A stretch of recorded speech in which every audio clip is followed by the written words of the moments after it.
Oh, hello bro, napatawag ka. Oh, hello. Ha? Hiruin mo yung motor? Speaker? Oh, available lang. Oh, sige. Ano problema? Basta Ilamin mo gasan ngayon. Ha? Pagpapalam ko lang. Oh, sige. Hatid ko dyan. Hindi. Oo. Hindi, sige, nangihiram ng motor. Uy, nangihiram yung motor. Sige, pupuntahan na doon. Oh, sige. Oh, sige. Hatid ka lang dyan. Sige daw. Magkakantahan kayo dyan. Gasan mo yan ha, full tank ka. Ha? Sige. Ingat. Sige, mag-ibis lang ako ha. Mag-ibis lang kami ni Iboy. Tapos hatid namin dyan ha. Sige, bye-bye.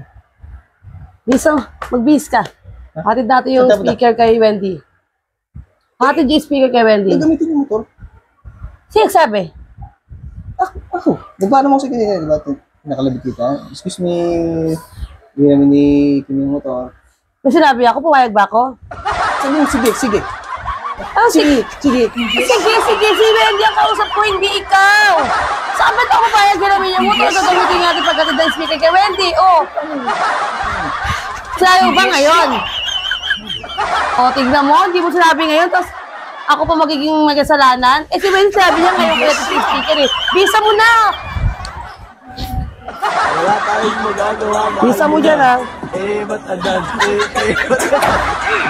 Anak ka ng pu. Anak ka ng pu.